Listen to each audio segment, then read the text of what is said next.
superior quality shoes with a wide range of variety and models, and designed with meaning and purpose. And as our slogans say, make a difference, walk with passion.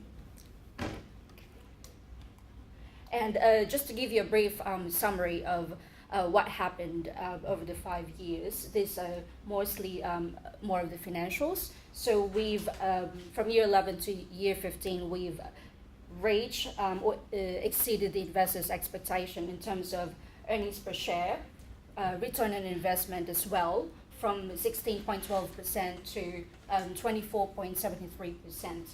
Same with return on equity, and we have also paid our shareholders annually. Marketing will be discussed with my colleague. Can I call you Shabeeb, please?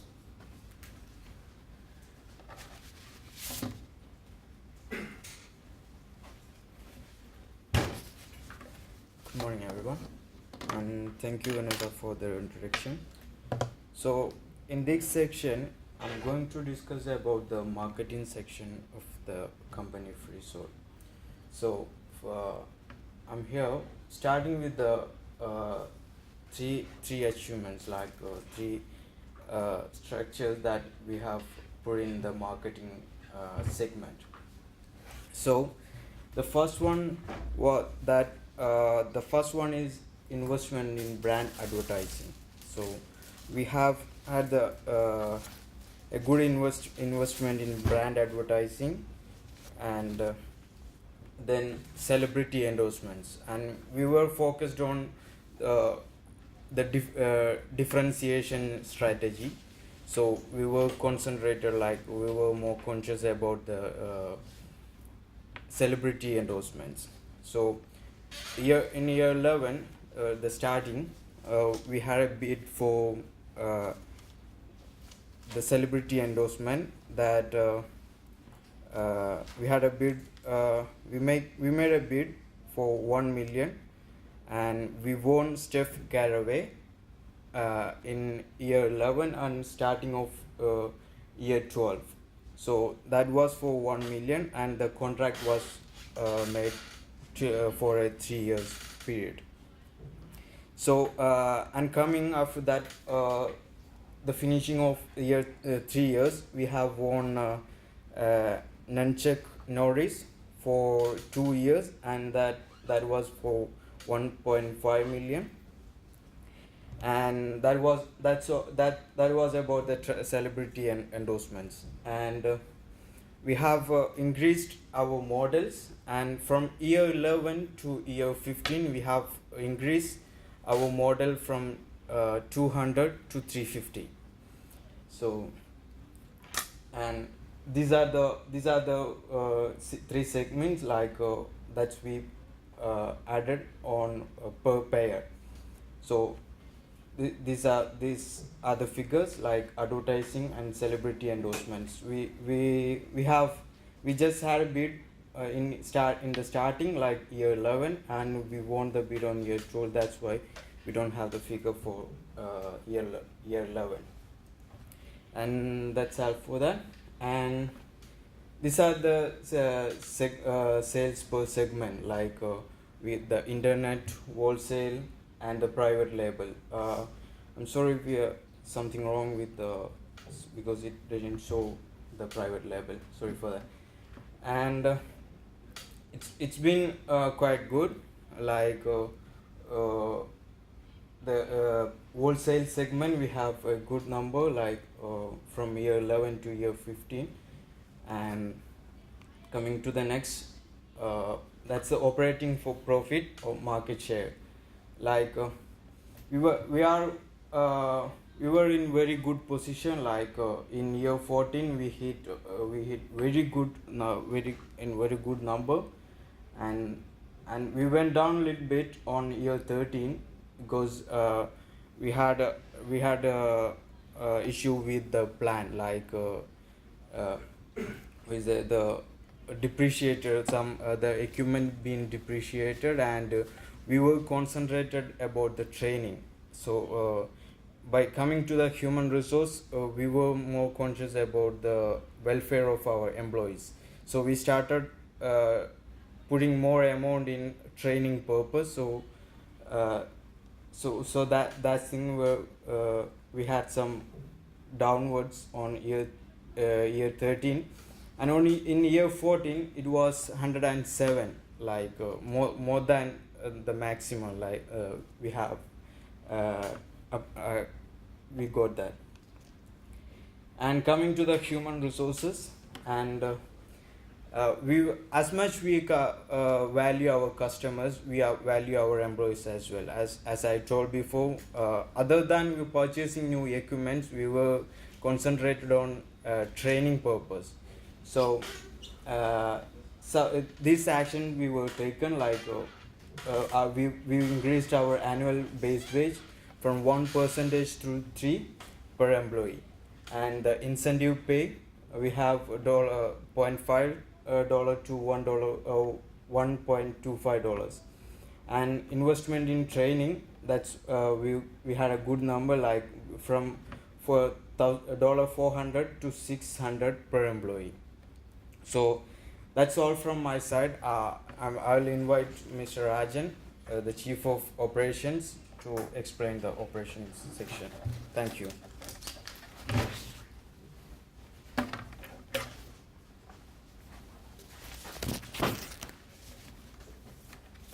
Good morning to you all.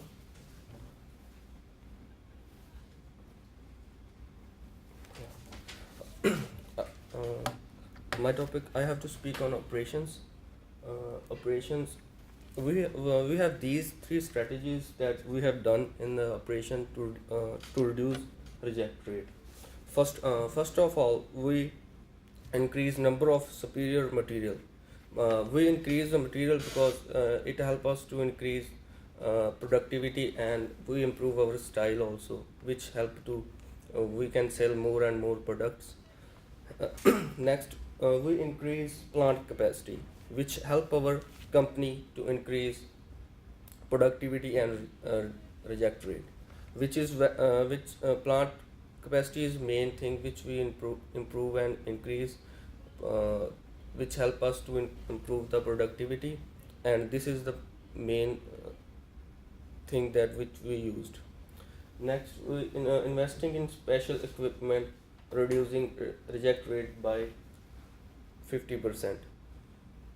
We increase special equipments for increasing our productivity and reducing reject rate. This is up to 50%. Now there is star quality in year 2011. The star quality is 4.9 star, and in year 12 5.0 star, and this is increasing rate by rate, and in year 15 it increased up to 6.0 stars, which increase the quality of our shoes and product, and which help us to sell more products to in the market. And we also improve the style of the product to reduce the reject rate and improve the productivity. And we done the slight change in total quality management per pair. It is in year 11 it is $2.36, and in year 12 $2.35, and in year 13 $0.48, 2.70, and in year 2015 it reached up to $2.98. That we done slight change in the number of that, which help a total quality management.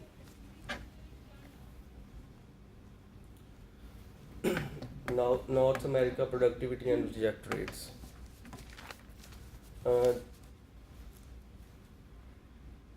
The reject rate in 2011 year, it is 4.8%, 4.80%, which we done slide to the at the end of the 2000 year 15, it reached to 2.70%. We reduced reject rate in North America approximately about 3%. It helped our company to increase the sale in the market, and which is very essential for us. Now we increase productivity of the product.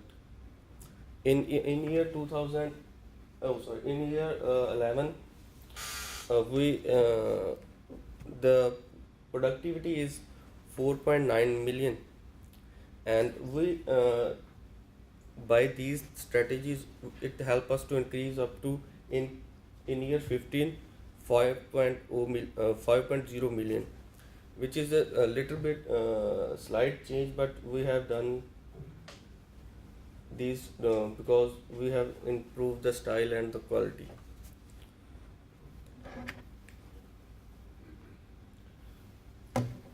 In Asia Pacific productivity and reject rate. In year 11, the reject rate is 5.8%, and our reject rate reached to in year 15 3.10%.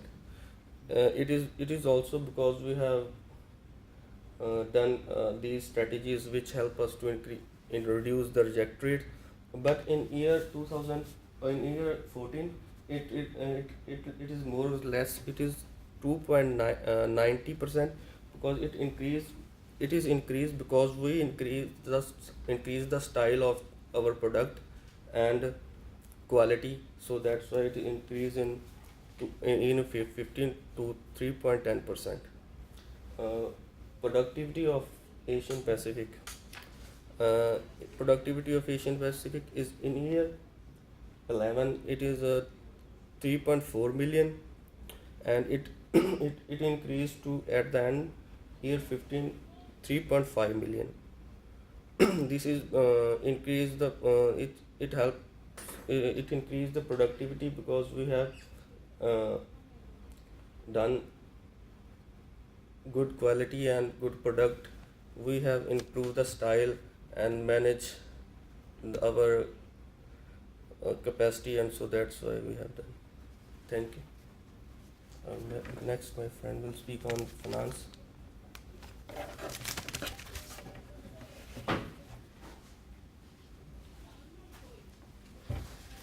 Thanks, Rajan. So let's have a look at the financial statistics of Freesole for the course of 5 years.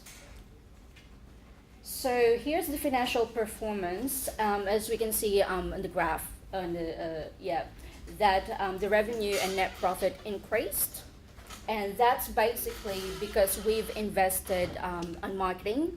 We've also invested our time to analyze our competitors' strategies and the market demand as well. And so we focus on those ones. We bid on celebrity. We also increased our plant capacity. We also increased brand advertising, as our overall strategy is differentiation leadership strategy. So basically the increase, if you can see revenue, that's from 493 million, and it's now gone up to 873 million. And net profit used to be from year 11 is 62 million, and now it reached to 206 million come year 15. Although with expenses, as you can see, everything's going up, but expenses also going up. It's just because we've invested more in advertising from year 15, and also we've invested another celebrity, which is we use again non-Chuck Norris, and we have also for the future we've invested a new space for Europe and Africa, and also for Latin America. So that will be available for year 16 onwards. Okay. So it is really a great year for us. The best year actually was year 14, but then again, we've lost some capacity of that, but we still managed to exceed investors' expectation. Okay, so here's the financial statistics of Freesole over the 5 years. And so basically this demonstrates a strength in our credit rating. Interest coverage ratio, it is now higher from year 11 to year 15 as per the table. The company now has a higher ability to pay off interest expense compared to previous years. Well, we can still pay off from the previous years, but now we have a higher ability to pay off interest expense from outstanding debts. And also, if you can see, 4% of our assets are financed by outside or by creditors. So that means 96% of our assets comes from us, so from the owners. And in terms of paying the short-term liabilities, we can see here that we have 11 or nearly rounded up to 12 more times of current assets than before. And yeah, so that's mostly of the financial statistics. Let's move forward to excuse me, to our strategies, future strategies. So I have mentioned before that the overall strategy of the company is differentiation. So we will continue and upgrade the star quality rating of our shoes. We will continually invest in celebrity, increase the number of models, and enhance the styling of our shoes as well. And lesson learned from year 14 or year 15 was it? We will look into our plant capacity. We have that. To tell you honestly, we have that thing that we get devastated when we notice that one. But of course, as a company, you can't go down. You have to push up.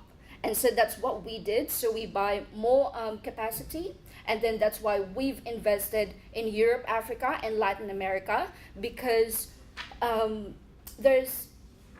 we're avoiding as well the tariff, the tariffs and the taxes and all that. So that's why we're not investing that much on those, especially in Latin America. But anyways, yeah. So moving forward, we have those two plants and helping us to produce more pairs and reach more sales. And the dividend, although we have given and paid our shareholders dividend annually, but we want to push it up a bit higher for the next years or so. So basically, that's the end of our Freesole company year ending 15. Hopefully that you enjoyed it. If you have any questions, feel free. Thank you. Yeah, sure. So just have a question about the